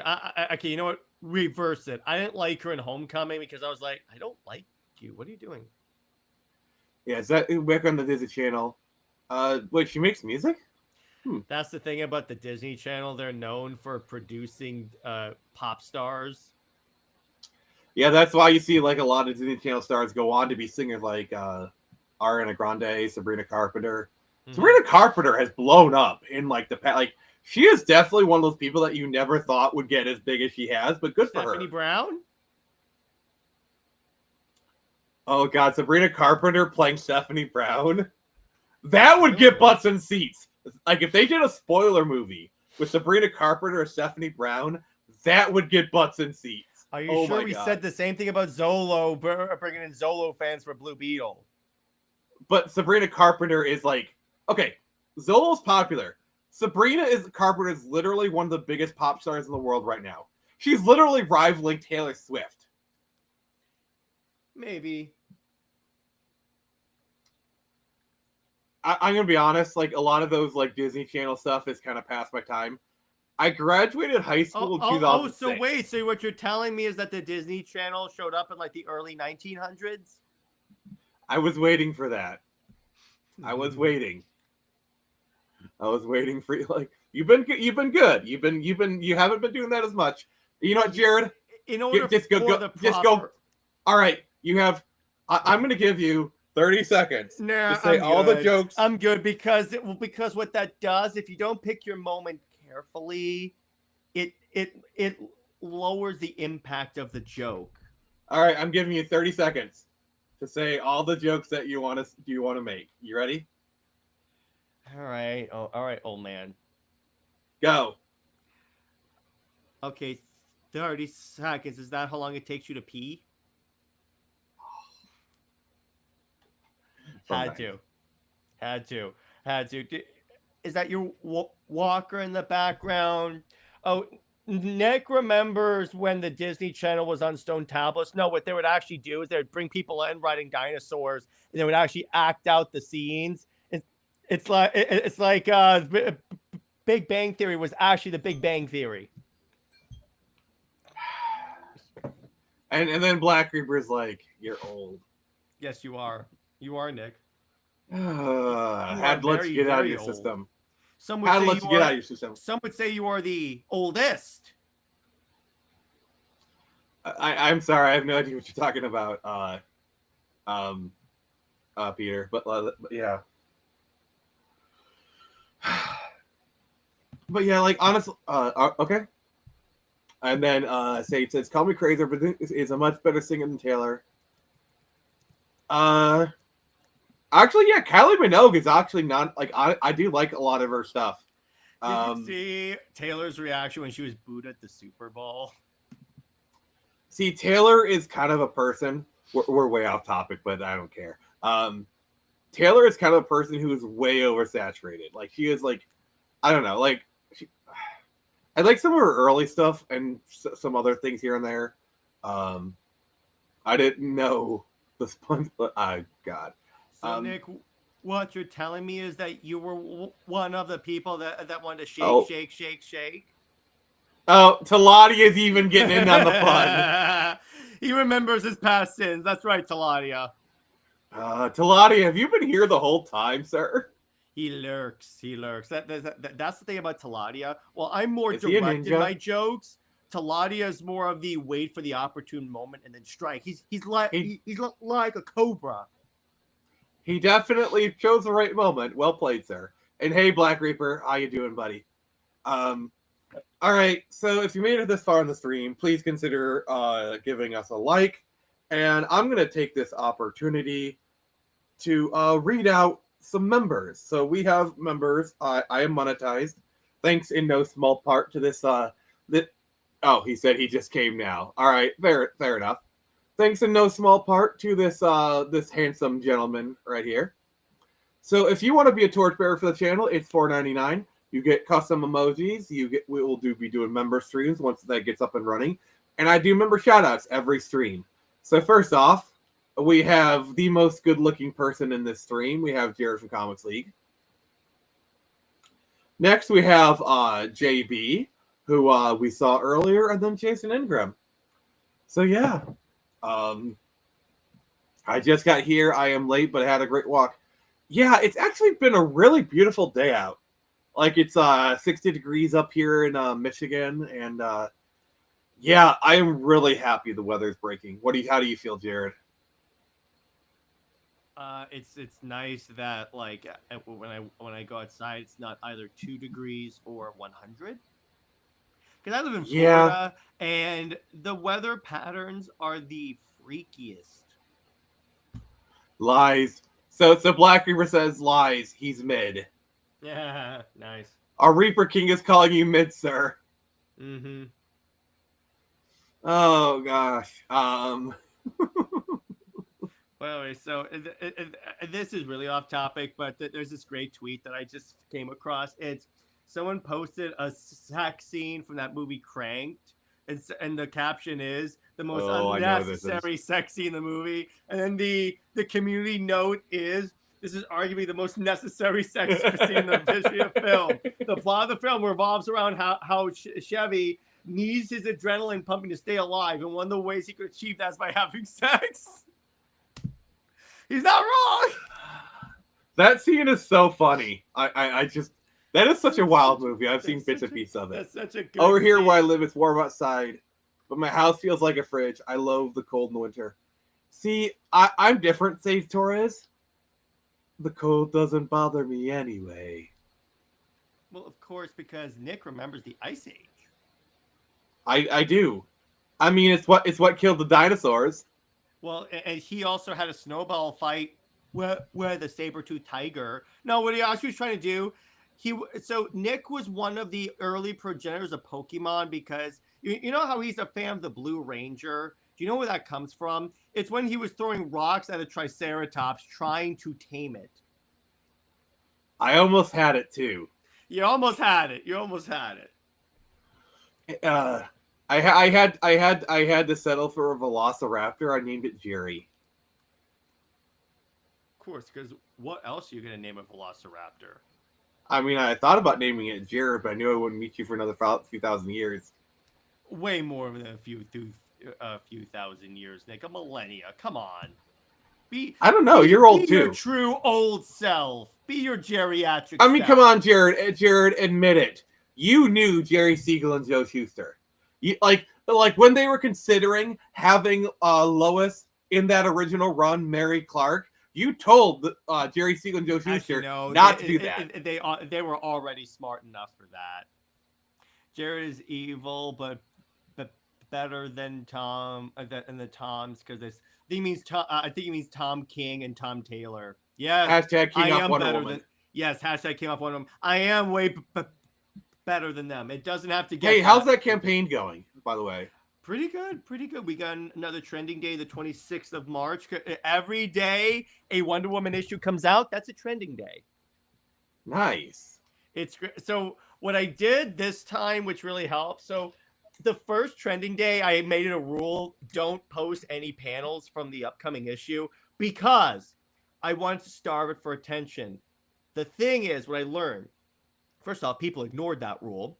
Second off, when you have one image that's utter BS, people rally behind that, and that extends the reach of the hashtag. So I'm just like, okay, you know what? Use the panel, because there's always gonna be one thing where I'm like, get this man off the book. Yes, hashtag King off Wonder Woman. But that's another thing that's kind of funny. Super Wonder fans and Snyder fans get accused of not being DC fans, but I started a hashtag to respect Wonder Woman. And didn't you actually kind of unite? I united the Wonder Woman fandom. I didn't see them starting a hashtag. But didn't you get Snyder fans and Gunn fans, people from all everyone movements came together, and how stupid this because even when you look at the Green Lantern show in the comments, people are like, Tom King being involved, that's a red flag. Yeah, I have bought priests and security to my new empire. Your new empire. Oh, God. I love that movie. By the way, when we get to 1,000 subs, I will be reading the script to Revenge of the Sith. I will be Anakin Skywalker. And I will be Obi-Wan. And can I be General Grievous? Yes. And you can be the Emperor. You are the chosen one. It was said you destroy the Sith, not leave it in darkness. You are my brother, Anakin. No, you screw up the line. It says you destroy the Sith, not join them. Bring balance to the Force, not leave it in darkness. You're my brother, Anakin. I loved you. I hate you. Mm-hmm. I know that because that's the meme that you used to use against me. It's funny because just 2 years ago, I remember the mistreatment Wonder Woman has endured for a long while. Mm-hmm. Stop ruining what we love. Oh my God. I know, right? Yeah. Honestly, the thing that killed it for me was that when Jared shared the panel of Wonder Woman eating rats. Yeah. Anyone who knows me knows Nick, I do not stand for that. So do you know what he did in issue 18? He literally had Wonder Woman get hit with the American flag. What? He was fighting the She was fighting the super patriot guy. All right, so here's the thing. So when Steve Trevor died, Wonder Woman had this moment where so you know how when a soldier dies, the family is given a folded flag? Well, Wonder Woman broke into Steve Trevor's family's house, stole the flag, took it to a cave, laid down on it, and cried into it. So it gets worse. So in this scene, she tells the super patriot, "Give me the flag because I don't want it to hit. I don't want the flag of this great country to hit the ground when I essentially beat your ass." But I'm like, you cared about it hitting the ground now, but not when you were crying into it on the floor of a cave. Oh, Black Reaper's choosing violence. Yes, Still wonder bat ship, come at me, Jared. Fight me, haha. Why do I always start a fight? Well, that's fine if you're supporting a ship promoted by someone that thought Batman and Batgirl was a good thing. That's fine. That's all I gotta say. I gotta say, remember the Killing Joke? Someone said that. Someone said that. Said that like, oh yeah, it was great. The DCAU had nothing bad in it. And then I said, how about Batman impregnating Batgirl? And they were like, good point. Even the shills cannot dispute that that was stupid. Okay, I gotta say this. Yes, the Batgirl thing is bad, but you know what I think is worse? Terry being Bruce's biological son. That is so very stupid. stupid. I'm like, what the? I think that is worse because the Batgirl thing is kind of a background detail. The Terry thing literally changes the whole dynamic of everything. It literally just ruins. The thesis of Batman Beyond, Nick, and you're more of an expert on this, but the way I interpret it is the idea that if anyone tries to, they can be Batman, but by making him Bruce's son, it literally turns into you can only be Batman if you're Wayne. Yeah, it turns it into a bloodline thing, and I do like the whole Terry, like anyone can be Batman. You know, just gotta have like the willpower. It's a great message. Also, just like his dad was shooting Bruce's stuff, and like I think Bruce Timm actually did come out and say Terry's brother is also Bruce's son. And I think in the comics he actually becomes Robin. Oh, god damn it. So Tevye says, oh, that's funny. How's your day going? Pretty good. Good. Honestly. Good. I woke up, I was kind of not feeling too well, but then this bastard came in and cheered me up. How dare you make me happy, sir? I know. How dare I bring cheer to people? Yes, how dare you make my day better, you monster. They ran with the comics. I actually liked it. Yeah, I just one of the things I was watching these shorts. Apparently, there's like a storyline where Robin went on a date with Supergirl and it was like a totally botched date. Yeah, that was in the World's Finest comics. Yeah, that was great. There's a panel of her carrying him and he has his arms like this. Yeah. I love that. That's great. There was this scene in those comics. So they did like the first time Batman, Superman, and Wonder Woman ever teamed up, and there's this thing where Wonder Woman's face is kind of shadowed a little bit, so it looks very like sultry, and then Superman is talking about is like complimenting Diana to her mother and saying, "Oh, we couldn't have done it without her. She's an invaluable member of the team." Then Diana looks at Clark and goes, "Oh, you're making me blush." Oh gosh. And I'm like, God damn it, guys, just do it already. Because if I can be honest, I don't really see Richard and Kara being a couple. I just don't see it. No, because that gets into Superbat. No one wants that. Imagine brothers being brother with Damien. Oh God. Yeah, that's gonna be fun. Yeah. See, the thing is, Richard and Wonder Girl, I actually think is a pretty good one. I don't mind that one. That's actually one of my favorite things about Titans was like they actually kept like Dick being a man whore, and that like I actually kind of like that show, to be honest. It was pretty good. I enjoyed their version of Slade. By the way, Nick, so check this out. I'm going to share with you a tweet. This is good. Speaking of Sabrina Carpenter. Oh, God. Someone said just cast her as Gwen Stacy. Look at the image. Oh, my God. Oh, my God. That's so cursed. Hey, she could do it. Oh, can you imagine? Oh, wait. Can you imagine if they had done a Spider-Man 4 and Bryce Dallas Howard was Spider-Gwen? Yes. Oh my God, that would be so hilarious. Or if he actually couldn't catch her, like it's a canon event. Oh, I gotta say, I do like the Amazing films. Amazing Spider-Man 1 is a film that I repeatedly come back to, because I do enjoy it, and I do like. You should play the tie-in game. I know why you want me to. Why? The fails. No. That's Spider-Man 3. Amazing Oh. Spider-Man's actually really dope because you get to play as a black version of the suit, and you get to Well, Mhm. if I'm going to play an old Spider-Man game, it's probably going to be Web of Shadows. Yes, I will be there for that. I love that game. That's my favorite Spider-Man game. I can see Supergirl and maybe Tim Drake or Robin. Actually, yeah, I Yeah, can see that. yeah, but we all know Tim is into spoilers. I think Tim and Cassie actually had a thing.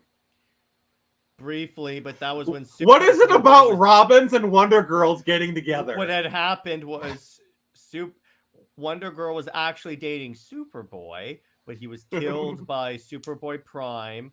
And then in grief, she briefly had a fling with Robin. Then when Superboy came back to life, she dumped Robin and went with Superboy because Super Wonder is the only valid ship. That's why. By the way, yes, Black Reaper brings up a good point. How they're resurrecting the real Gwen Stacy of 616 and making her a Gwenpool. Like, Nick, this isn't a multiversal variant. This is the 616 Death of Gwen Stacy, Gwen Stacy. Why are they making her Gwenpool? Make her Ghost Spider. I don't get it. And then the sign is nothing is sacred. So I'm like, are you gonna bring back Uncle Ben as well? Oh God, if they do that, that is jumping like 50 sharks at once. Man, then they would be really talented if they can jump that many sharks. No, even better, they bring him back and they make him Venom. So would he be called Venom? Benom? No, they bond him with a symbiote. No, but instead of Venom, just call him call Uncle Ben Uncle Venom. Okay, I want to do this. What is like the most cursed way they could bring back Uncle Ben? He becomes Another Hobgoblin? Mephisto deal. I got you right there. No. What if Ben becomes a goblin? No, he becomes the Jackal. Oh God. You know why I'm saying that. And he's like, all of a sudden, I have a penchant toward blonde girls with headbands. No. By the way, there was this fantastic scene. I was rewatching Daredevil season 2 because The Punisher. There's this is this is quintessentially Frank. So he walks in. He walks into a pawn shop and buys like a police radio. So then, as he's leaving, the guy is trying to sell him other stuff. So he starts pitching him porn DVDs. And he goes, oh God, I remember that scene. He goes, you would love this one. She's barely 11. Frank just stops, puts the sign to closed, walks toward the guy, takes out a metal baseball bat. Then all you hear is the whacking of the baseball bat. Because if there's one thing Frank does not tolerate, it's that. There was a great comic where he's talking to someone in IM chat pretending to be a kid. And he's like, yes, come meet me at the playground. And this was just the Punisher. The only thing better is if the Punisher would have said, is that gasoline I smell? Jared knows what I'm referencing. Yeah. Oh, gosh. Oh, I'm so happy you finally gave in and let me review that movie with you. I love The Crow. I love that movie. Oh, by the way, speaking of The Crow, I actually watched the new one recently, and oh my God. It is okay. So he's not when they say he's not the Crow to like the third act, they're right. There's kind of like this second act where like he's kind of the Crow, but he's not. Oh God, it's so bad. Obviously they race swap Shelley. That like she's hot, so that kind of makes it a little bit better. It's the one time that's acceptable as if the person's hot. I am nothing if not materialistic. I like a good piece of butt, let me just say. But they turn him into a total simp. Like he literally just gives up his entire life so that she could be resurrected. You know? That's not the way the book goes. It's not. It's really, really bad. there are some moments like when he's the Crow and like the action scenes, they're kind of good. I'm not gonna lie. Like I like when he's actually the Crow and he's like just barreling through people with like a katana. It's actually kind of enjoyable. I'm not gonna lie. Yeah, the action There's scenes like look good. There's like 20 minutes where the movie is actually enjoyable. 20 minutes out of a 2-hour movie where the film's actually enjoyable. Mm-hmm. Do not watch it. Please, for the love of God, I'm do not watch interested. it. I'm Watch definitely not interested. I was morbidly curious because I like The Crow, and it's like, maybe? Mm-hmm. Oh, that is 2 hours of my life I'm not getting back. Yeah, where did Heather Antonos go? First off, her name is pronounced Antos. Okay. And second off, she's at IDW failing. No, but you know the original Gwenpool was based off of her. Yeah, I know. So that's like, I swear, if they do like the Gwenpool pointing to each other like the Spider-Man meme, I will be pissed. They'll do that. They are totally gonna do it. They are definitely. See, There's this is a problem. No scenario when they don't. Like I said before, Marvel is a meme place. See, this is a problem when corporations get a hold of memes. They do them to death. Like, yes, the Spider-Man pointing meme was fun, but like they did it way too often. Mm-hmm. And Black Reaper, Nastevia says, Phoenix, speaking of the Crow, I'm just wondering if they've seen Death Stranding 2 trailer. Because the trailer has a Crow reference. It does? That is, I don't know. I never played the first Death Stranding. To me, it just... I'm not interested. I'm not either. I was never a big Kojima fan, and I'm not going to start being a Kojima fan. He said, I saw Captain America New World Order, and I'm confused. When did Sam become the Captain America? That's the thing. I actually do like seeing like Kojima review movies because I do like his like criticism takes, like his critic takes. I think he's a pretty good like media critic. Because the dude loves movies. What can I say? Tevia, He's also a big Halo fan. Can you imagine Kojima doing a Halo movie or like he does a Halo game? Good lord, that would be really hard to understand.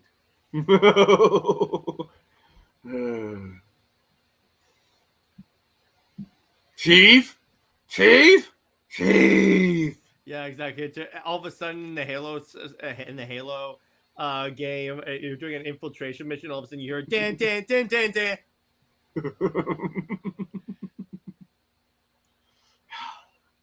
So, how do you think Master Chief and Solid Snake? Do you think they'd get along? I think it would be hilarious. It'd be about as much as Superman and Batman get along. I think they would respect each other as soldiers. They did a fan film where it's Chief and Solid Snake teaming up against an evil corporation named Infinity Ward. It is so good. Snake infiltrate. They make a joke about the whole box thing. It's like Snake is hiding in the middle of a field in a box, and they go, "What's that? Oh, it's just a box." What's in the box? What's in the box? Yeah. And they do the whole thing where Chief's armor is badly damaged. So what Snake does, he makes a new one for him out of cardboard and duct tape. Just like Ghost Rider, the character that they then, like honestly, like I don't mind having like an alternate character like Robbie Reyes be Ghost Rider. Like I think they did enough to make him different. What do you think? I mean, yeah, but I'm against multiple characters sharing the same mantle because I think it dilutes it. It's the same reason why I'm like, there can never be two Supermen, two Batman, because whenever you ask a general audience goer, when they say, who's Iron Man? They're going to say Tony Stark. Who's Superman? Clark Kent. They're never going to say John Kent. Yeah, I really, really did not like that era because I knew exactly what they were doing. Like, they had John Kent be Superman, and then they made him gay because they couldn't make Clark gay. They couldn't do that. Yeah. But they wanted the headline to say Superman is gay. Yeah, because they wanted to do it. Tom Taylor was very open about this. He did it because the day the issue was coming out was National Coming Out Day. So he wanted the headlines for it because they knew the series was crashing, which is funny because they did that. The sales of that one issue picked up a little bit and then just went right back to crashing. Oh, why Nope. we have not... Nope. That is objectively false. I think, did you know, did you hear that, for that Secret Level series, they actually pitched a Doomslayer and Master Chief and episode. Microsoft said no. We were this close to greatness, brother. I'm like, who wouldn't want that? Can you imagine a Doomslayer and Master Chief team-up episode? I would watch that. That would be watch that, yes. Cool. It's the Chief and Doomslayer just killing demons. Oh, and it's like you got Covenant teams up with the Forces of Hell or whatever. Mm-hmm. Oh, and you have Doomslayer with his sword, and then you see Chief with the plasma sword. Energy sword, not called plasma sword. Energy sword. Yeah. Just be glad it isn't the hammer. Oh yeah, exactly. You remember our playthrough? Black Reaper. If John Ken was a good character, he should have sold better. He didn't. He was arguably kind of a flop. In other words, yeah. Yep. Mm-hmm. Legitimately inclusive. Exactly. So for those who don't know what I'm referencing, me and Jared did a co-op campaign of Halo 3. And every time I got the hammer, I bumped him. And every time I said, "It's hammer time." So you were basically Miles Morales' Thor? You're the one that said it's hammer time. Why would you? Because you said it's hammer time. That's why. I didn't watch anything Secret Level because a lot of it just looked kind of stupid, especially that Pac-Man episode. It's really crazy that if 6 months later we actually got a game based off that. Obviously they were planning it. I haven't watched any of them yet, but I want to watch the Warhammer one because I hear that one's like a sequel to Space Marine 2, and I kind of have to watch that. I want to watch the Armored Core one, which I think Keanu Reeves is in that one. Well, you should, because remember how you reacted when the Armored Core game was announced? You're like, it's Armored Core! I still haven't played the new Armored Core. I disappoint. Mm-hmm. Yeah, and that's the worst part. Microsoft owns both of them. They can make it happen. Yeah, so they have literally no reason not to. Pay so much for that. They made John gay and lame, and didn't put a chick in it. Mm-hmm. That's the one thing they could have done to actually salvage it.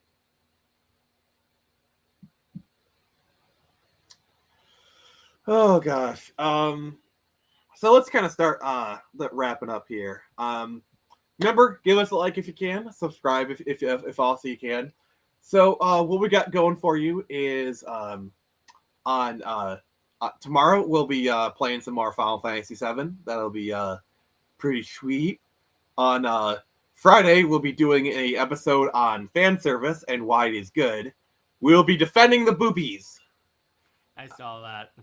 I'll have Tonic Mole there. Here we go.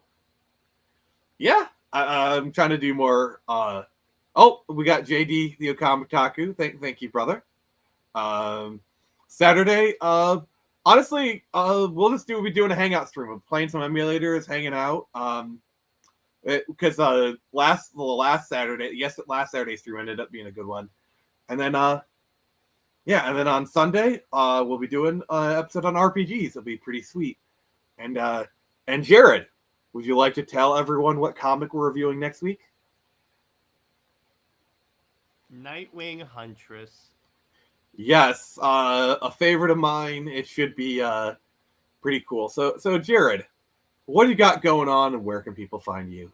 So I just released Super Wonder Legacy episode 83, where Britt and I talk about how DC routinely underutilizes Superman and Wonder Woman as characters and all the missed potential. This coming Saturday, we're going to be doing a live. We're doing a couples comparison.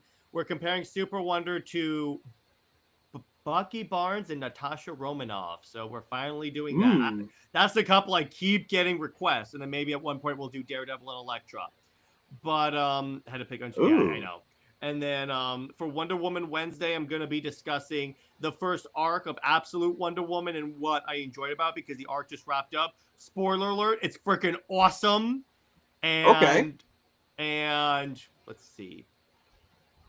And then on Friday, I'll be having Dolan on to talk about his upcoming spy book, Silent Night. Nice. So, thank you, everybody. I look forward to seeing you again. This episode actually ended up doing a lot better than I thought. I may need to change some directions, but thank you, everyone, and remember, New direction. I can only show you the door.